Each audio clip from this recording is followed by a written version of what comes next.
Hi, everyone. So, have you ever had those times where you don't feel quite yourself, or let's say you take a year of being autistic and you cram it into like 1 week? Have you guys ever felt that way? I would hope that maybe you have. I mean, I don't hope for it, but you know what I mean. I don't think I'm the only one. Um, Before the whole autism thing, I never knew like what these periods of my time were. I don't even know how to describe it properly. It's not a meltdown. It's not a shutdown. It's not even like me being stressed. I don't know. I don't know why this happens or anything, but I just feel, oh my God, I don't even know how to put this into words like the right way. I don't know. Like, I'll talk about how my week has been, and then maybe that will help me find better words, or at least help this make some sort of sense to you guys.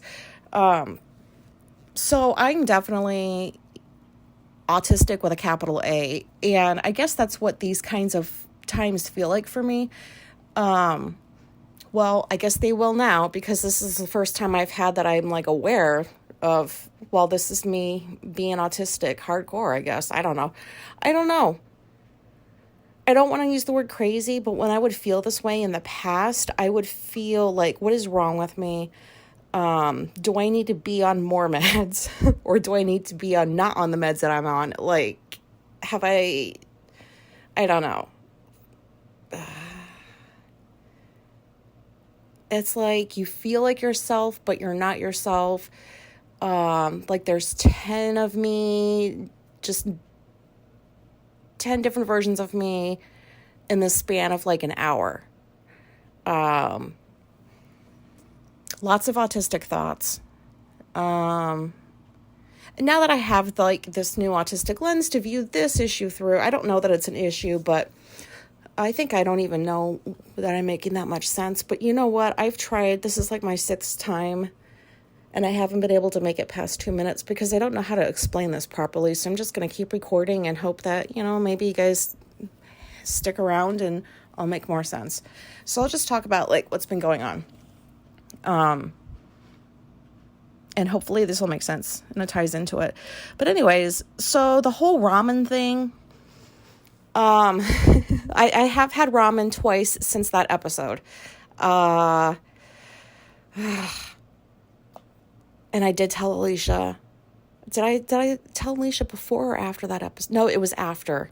Yeah, because she came home and I was like, do you know what I realized today? I realized I have spent way more on having ramen delivered to this house than I've had on like I can't remember the last time I spent that much money on like takeout or delivery or whatever the fuck. And she's like, oh my God. And I was like, yeah. And I told her like about the whole, like I took the loan out. I think I mentioned that before, but anyways, I couldn't stop myself. Because I told her one of the nights I had these thoughts like, okay, she's going to class soon, and class means going back to her room and getting on her computer for Zoom. And I was having thoughts of like, I can order it and have it delivered. And then like I can eat it, and like she doesn't have to know that I ordered it. And then she won't sit there and say anything. And then I caught myself thinking that way, and I'm like, no, that is not a healthy way to think. Like, if you have to hide what you're doing, it's not good. Like, you're not supposed to be doing it, I guess, if you're trying to hide it. Or, I guess you can do it, but there's no reason to hide. I don't know. Anyways. So, twice. The second time was tonight. And I don't know how to break up with ramen. I don't know how to do it. I don't know if it's possible. I was raised in Japan. I love noodles. I love ramen. So I don't know how to deal with this little situation I have going on with ramen other than try to keep it to the weekends, maybe Saturdays and Sundays. I think I can hold out that long. So that's where I'm at with the ramen. And I can't, it's the experience, which is going to lead into like the next thing I'm going to talk about, which is, it was Alicia's birthday yesterday. She turned 42. and I asked her, like, what did you want to do for your birthday? And she wanted to go out to eat. And she wanted to go, I don't know if I'm in the States. I think this is just a stateside restaurant, but I don't know. Well, I should know because the name Texas is in the name. It's Texas Roadhouse. Oh my God. Bad time to record. 11 o'clock at night. What was I saying? Yes, Texas Roadhouse. So she wanted to go there. We've been there once before. It was like several years ago. I don't remember having like an oh my gosh experience. Like, wow, this is awesome. I just remembered like there were buckets full of peanuts that they would give you to hold you over until the food came, and I thought that was gross. I just remembered like I did not have that great of an experience at that restaurant, and that's where she wanted to go for her birthday. And so the judgmental part of me kicked in. I kept it to myself, at least until afterward. Nope, I don't think I told her. Nope, I kept it to myself. Okay. And she won't listen to this, so she won't know. But I don't know. I didn't think that that was let's just say I like good food. I like fine dining. And when she said Texas Roadhouse, I just thought of like roadkill. I mean, probably because of the name, I don't know. But I wasn't looking forward to going there. And I didn't say that. I didn't let on. Nothing. I was like, that's not a problem. We can go there. And I just told myself, don't worry, you'll find they've got salads everywhere. Like, how bad can a salad be? And so we go to Texas Roadhouse last night for her birthday meal. And oh my God, it was so fucking good. I thought that it was my birthday. And, you know, it might as well have been because I was celebrating over this steak as if it was my birthday or if it were my birthday. Grammar, I don't know, pot doesn't go well together. But anyways, sorry for all the vegans out there. Maybe you want to like fast forward a bit, but that was the best steak I have ever had in my whole life. It was like the best ribeye. Oh my God, it was so good. That Caesar salad I'm not at the food part yet. So anyways, we got there and she ordered a strip steak or something and a Caesar salad and potatoes. And I got a ribeye and the Caesar salad and loaded potatoes because I like a little flavor. And they bring bread like to hold you over. I've never had this bread before.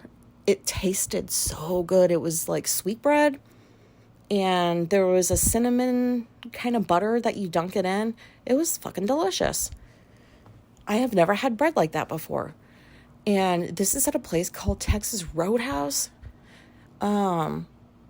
They really need to change the name because it does not signify the experience I had. So the section that the waitress brought us to only had like one other table full, and they left pretty much like 5 or 10 minutes after we got there. So we had that whole section to ourselves for the majority of the time. And that made my day because I don't like sitting around people for anything. And when we go out to eat, I always look for like, if they seat you, I try to kind of guide them to like the back part of the restaurant away from people. I don't know. It doesn't always go that well, but I just don't want to sit by people. I don't like it. You have to listen to their conversation. You have to smell their food. You know, it's just not enjoyable for me. So that was nice. And the bread was nice. And they bring out the meals. Oh, and like I said, that steak was so good. And so I went into full autistic mode without even realizing it. And like the salad was made just right, where the whole leaf is coated with the Caesar dressing and not just like drizzled. And so you get like this glob like on a fucking piece of leaf. Like, I don't know. They have it so that like the whole, like it's a proper Caesar salad. It was delicious. It even tasted delicious when I burped it up 3 hours later. It was so good. Not the burp part, but the salad. And the steak. Oh. So I guess what I'm trying to say is I talked a good portion of like my meal. I just was telling Alicia how delicious my food was. And I was telling her stuff like, I have never tasted steak this good before, and I'm never going to buy ribeye from a grocery store anymore. Because, like once I've had what I think is like the best of something, or at least the best version of whatever that thing is that I've had, I will never go back to what I came from. So for example, movie theaters, we don't go to the theater anymore. You can stream everything. But once I went to a movie theater that you were able to recline and order from a menu, and they brought you like alcohol and food, and that's how you got to watch the movie, I totally shot. We will never go to a movie theater again with normal seats and no food. I won't do it because you know why? I will just think about, I had a better experience at this other theater. And because it's not just going to see a movie, it's like, what else is going on? Like, what are the seats like? What is the temperature in the room like? How many people are there? Like, it's a whole thing. But I would never, ever go back to a movie theater that did not have the recliner and the food. And so that's how I feel about this steak. I don't see myself purchasing ribeye at Wegmans anymore. And Wegmans has good food. But I know that at least in the next year, if I buy a ribeye from Wegmans, it won't taste that good because I'll just be thinking about Texas Roadhouse. So this is just weird to talk about meat like this. It's just I don't usually eat meat that frequently. But it should have just been my birthday because I asked her, I was like, how's your food? And she's like, it's good. And so I thought something was wrong with it. And she's like, no, it's good. And so today I was talking about that steak again. And I asked her, I said, what do you mean by your food was good? Like what? You heard me use all of the words I could think of to describe the awesome experience I had at that place eating that fucking steak.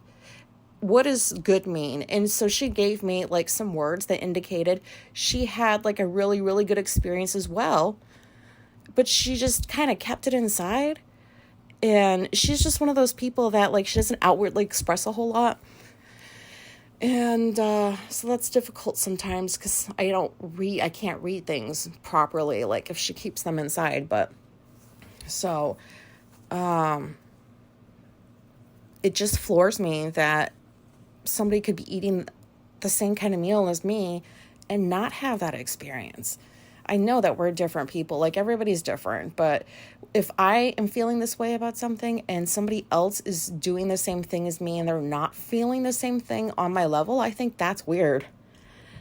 On their part, not on my part. Sorry for the dry mouth. So yeah. And it was just a nice steak. It was a 12 ounce and I was so full. I wish there was an 8 ounce option, but there wasn't. And they asked if we wanted like, what do they call? They call them doggy bags. Stop fucking calling takeout shit doggy bags. Do you want a doggy bag? Where did that come from? Did some dog go to a restaurant and like order something and I don't know where that fucking term came from. And I said no. So I did what I don't do and I overate on purpose because I did not want to waste a single piece of that steak. And I am not taking home a steak and heating it up in the microwave. No, I am not putting a ribeye on a plate and heating it up in the microwave. That does not sound classy to me. I will not do it. So, yeah, it was worth the stomach ache for the next hour after that. It was so delicious. And so today, because it's Sunday now, and she wanted to order something, and she was talking about Texas Roadhouse, but you have to go pick it up. And she asked me if I wanted that, and I'm like, to go pick it up and like bring it back here? And she said yes, and I said no. I'm not taking that classy experience I had home in styrofoam containers and putting them on our plates and using our silverware, sitting in the armchairs in front of the TV. Like, no, that deserves to be had at the restaurant. Does that make sense to anybody? I am not going to, that was a really classy meal. It was so fucking good. I'm not going to just order that for takeout. It's not going to taste the same. It doesn't seem right. And I realize I'm 15 minutes into this episode talking about steak, so I really need to move on. But it was, no, I'm not going to do that. And I know that there's people out there that are listening to this right now that know what I mean. It's always about the experience. If you can recreate that same experience, if it's at all possible, why wouldn't you want to? So I'm not going to damage the experience I had with having it be takeout. I'm not paying all that money for a steak to have it be no. Sorry, that's just, I'm bougie. I don't know. I'm not doing that. She did. I got ramen. And do you know what? This makes total sense to me. Ramen, that is a classy ass bowl of ramen. $1,000 worth of ramen that I've been ordering. It is so delicious. It's on the same level as that steak. So why am I okay with having that delivered and eating out of their bowl that way instead of going to the restaurant? Like, it makes sense to me, but I don't know how to put it into words, and it doesn't make sense to Alicia or anybody else that would find this out. But I think it would make sense to some of you guys. Yeah, I don't know. I didn't go to that restaurant and have that experience. I had that experience at home, so that's probably why I just keep getting it delivered. You know, it's like Groundhog Day. I purposely try to create it and until I just realize that I can't. That experience is like a one-time thing or a two-time thing, or with the ramen, it's like a 20-time thing. Joe, I need to move on because I'm talking too much about this food, but it was so good. But anyways, gave the waitress a $20 tip for staying away. I don't know if that's like I think that's a good tip. I don't know money or what. Alicia said it was a decent tip, but I gave her that much because she stayed away. You get more the less often I have to interact with you. I don't say that to them. And she was short and to the point. She only came back a couple times to see if we needed anything. She didn't sit there and have a conversation with us like some people like to do who are serving food or like taking your order. Like, I'm not there to talk to you. And those people do not get very good tips from me. But people like her who barely say a word to me, they will get the most money. And I realize I probably sound very snooty right now, and I'm sorry. I'm not trying to sound like hoity-toity or look at me, look at my money. Like, I'm sorry. I'm not trying to sound that way. These are just things that I do and thoughts that I have. Also, while we were at that, I'm still talking about Texas Roadhouse. What else I appreciate about a nice restaurant is what they put on their walls. I like modern stuff, you know, but I also like, what kind of art do you have on your walls? And there was this painting of Willie Nelson. It was so good. It was an abstract and it was an original. And I could tell that just from where I was sitting. I wasn't that far away. So I just kept looking at that. We were there for like an hour. I kept looking at that painting. And I had thoughts of, can I smuggle that painting out of here? And then I said no to myself. I can't steal a painting. Then I thought about taking a picture of that painting, but I didn't know if anybody would think that that was weird. These are just thoughts that I have that are normal to me, that when I say them out loud don't quite sound very normal, maybe? I don't know. But you would have thought it was my birthday because I had a better experience than she did. Which that, I don't know, but, yeah, so, the next thing on my list, cause I did write a list, the polluted air that we're still getting from Canada, I guess, isn't really gonna go anywhere anytime soon. I guess, like, from what I'm understanding this is just something that, like, you kind of have to get used to, kind of like with COVID. So now my mind's back on, well, fuck, am I gonna have to wear masks outside now? And some people have been, and I'm good for them. Like, I'm definitely going to be wearing masks when it gets really bad here. But I've seen a couple people outside with masks below their nose. And you know the people that are like when COVID was like really going and people were wearing masks like even outside everywhere, the ones going from store to store had the mask where it was still around the ears but tucked down under the chin. So you knew that it was just there. It was like easy for them to pull up and down. These people looks like they were wearing their masks for the purpose of not breathing in the polluted air. Why the fuck was it below their nose? Why? What's the point of wearing a mask? People during COVID did that too in the stores. Why do you have your nose holes exposed? What is the point of wearing that mask? There is no point. Your nose needs to be covered. I have never once said anything to anybody about this because with just the crap that's going on, especially in this country, I just don't want to instigate something if I don't have to, but I just don't ever get this. Why wear a mask if it's not going to cover your nose? We bought an air purifier. This is very, very random, but it will hopefully make sense at the end. More dry mouth. I don't know where the water went. Oh, yesterday we bought an air purifier because in the bedroom, Alicia always gets stuffed up and she's allergic to cats and we've had cats for the whole time. And I don't feel stuffed up in the bedroom. And so we just assume that it's the cat hair because the cats are sleeping on the bed all the time. And you can't tell a cat no. You know, cats can sleep where they want. But anyways, she had the idea of getting an air purifier. And I had never heard of that before. I've heard of humidifiers, but I did not know that there was something called an air purifier because I don't know a lot about a lot or a little. I don't know. The pot's kicking in. Sorry. I'll try to wrap this up soon. So we went and got that. We just went to Target because they only had 2 left because apparently everybody's been buying them to put in their houses because of the polluted air outside when it gets really bad. So we bring it home. She sets it up because I don't do those things.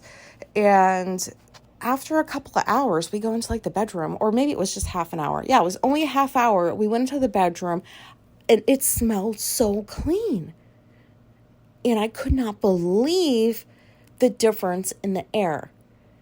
And I just kept inhaling and running from one room to the other and inhaling in like the dirty air rooms and then going back to the bedroom and smelling the clean air. And there was a huge difference. And I started having thoughts like, how the fuck are we still alive? What have we been breathing for all this time? Dirt? Like, I thought the house was clean. And I've spent a lot of time in the bedroom. Like, I slept in as late as possible because I wanted to keep breathing in that room because the air purifier just made that room just smell great. It was an experience. Of course, I'm still talking about it today. Alicia went and ordered one so that we can put it in the main part of the house. But, whenever I find something that blows me away, that's all I think about. I will just think about that and think about that and think about that. And then like 2 hours goes by and then I'll think about it again. And then the next day comes and like, I'll talk about it and I'll still think about it. Like, I don't know if I'm trying to like keep some of the feeling from the experience was that why I keep bringing these things up? Because nobody needs to hear 20 fucking times how much I love steak from Texas Roadhouse. By the way, if anybody works at Texas Roadhouse, can you see about changing that name? Because it's very deceptive. It does not scream fancy. Maybe that's on purpose, but still, I'm not talking about steak anymore. Anyways, if you don't have an air purifier and you're able to get one, you should get one. It is so good to breathe clean air. And it's pretty sad when you have to say now, I have to go inside for fresh air instead of outside. There's a problem with that. But anyways, so we have an air purifier now. And the older you get and you buy these things that you would never buy in your 20s. Like, I would never at 25 buy an air purifier. Even if I knew what that was, I would not buy it because that's not fun. Who in their 20s wants an air purifier? Who gets excited about that? I do now. And whenever we get things like this that we haven't had before, that it feels like everybody else has had for a long, long time, and we're just now kind of getting around to it, I feel like I've stepped up in the world a little bit. And that's what that air purifier made me feel, because of how big of a difference it made. Anyways, what do I have next? Instant gratification. I have an issue with that still, like I mentioned in the last episode. Today, Alicia was having, like, indecisive issues, not knowing, like, should she treat herself to ice cream or not, even though her birthday was yesterday. And so she was going back and forth in her head about this, which is weird to me, because as soon as I think of something that I want, I usually just get it. That's probably not good. Not everything, like, you know, but the ramen. Because I had made that comment to her. I said, whenever I want something, I don't overthink it or debate. I just get it. If I can get it, I get it. And then I was like, which is probably why I gave you my credit cards last week, because of this kind of thinking. I don't know how to find a middle ground with this kind of thinking. I only know all or nothing. Those are my switches. So yeah, how the hell was I a counselor for addiction? I think I was pretty good at it. But I did not know the extent of my own addictions. And because this falls under the umbrella of autism, because it is an autistic thing to kind of get fixated on things like this, like, am I really to blame? Or, can I just use, I'm autistic, I can't help it. No, I shouldn't say that. I dislocated both of my shoulders on accident. I've done this before. It's been years. I used to have, this used to happen to me pretty regularly, where they would dislocate just for me, like pushing up from the ground or something. I don't know why. But anyways, we were in the bedroom the other day, and the bed is pretty high. So when I went to hop up, I put my hands on the bed to push myself up, and my right shoulder dislocated, and I just kind of fell face first onto the bed. Half my body was on the bed and half of it wasn't. And my shoulder popped back into place when I did that. And I was in so much pain. And I didn't say nothing to Alicia, and she was right there. I felt embarrassed that happened, and I don't know why I felt embarrassed. It's just a dislocated shoulder.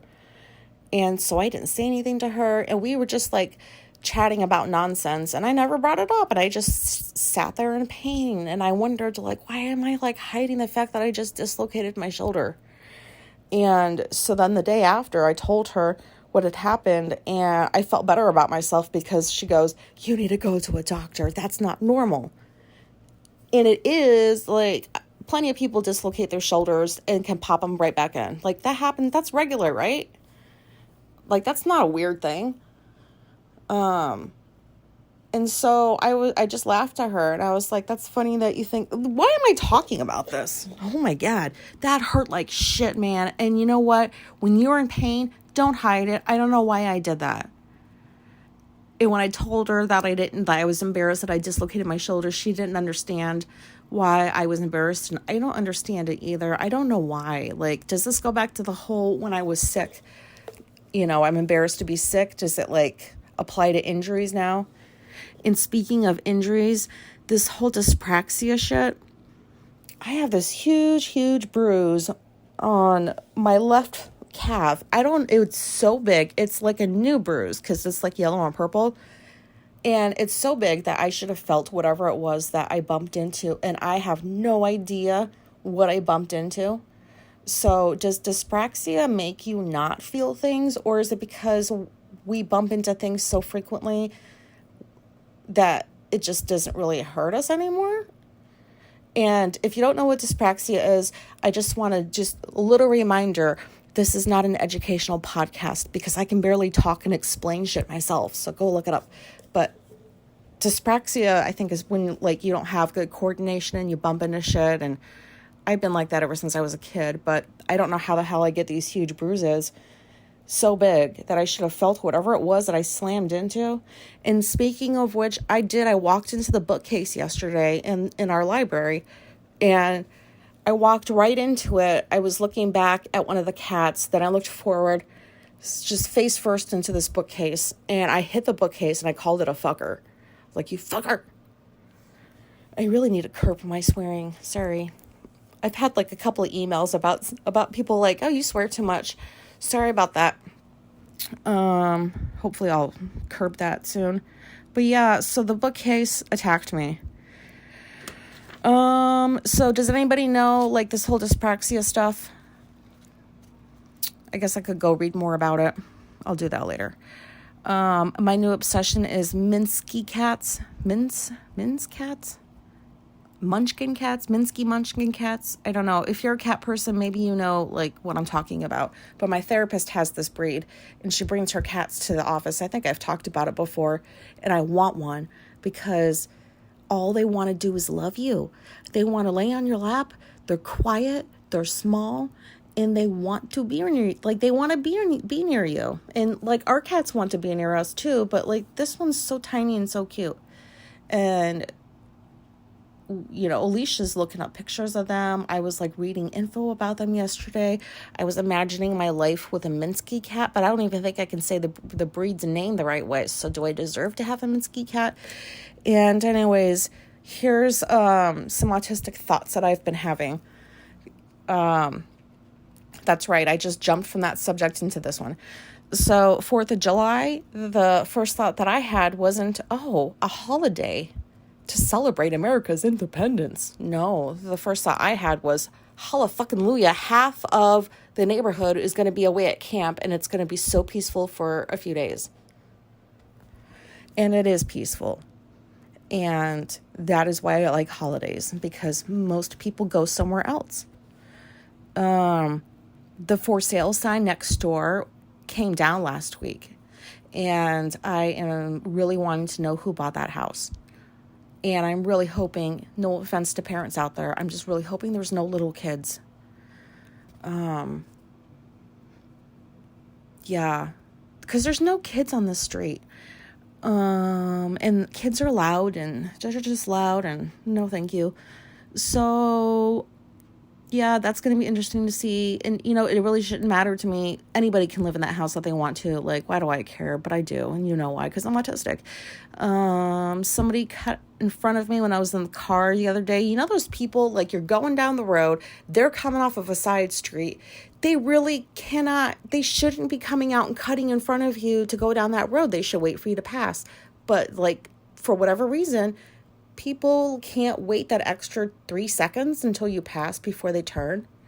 So if you're going to cut, you better speed up. And if you don't, well, I don't have road rage anymore, but when I used to, those people did not like seeing my middle finger. That sounds like a really immature thing to say, but that's what I used to do. But anyways, like, I got so fucking pissed off because somebody cut in front of me. If you're going to do that, speed the fuck up. Cut and go. Like, do not just cut and then start off puttering up to 10 miles an hour, 15 and 20. No, I was going 40 and you made me slow down because you had to get in front of me. Why? And you know, I am embarrassed to say one time this happened, and I was able to like kind of follow this other car, the one that cut in front of me. I followed them to some store because I wanted to see like what the big emergency was. And when they didn't pull into a hospital parking lot, I got even more pissed off. But that was like late 20s. I still had lots of issues going on then. So that was the only time I did that. I didn't even confront the person. I just was curious and I followed them because I really wanted to know what was so important that you had to cut in front of me. I sound nuts. Another autistic thought that I've been having lately is I realized that I'm always thinking about what I'll be doing next. So I might be reading a book and I'm enjoying what I'm reading, but in the back of my mind, I've already got the next activity planned. Activity, like I'm at school. And that I realized, oh my gosh, I think like that all the time. which is probably why I'm never bored, but there's not a moment of downtime in my day if I can help it. Like, it is always filled with something that I'm doing or reading or learning or thinking.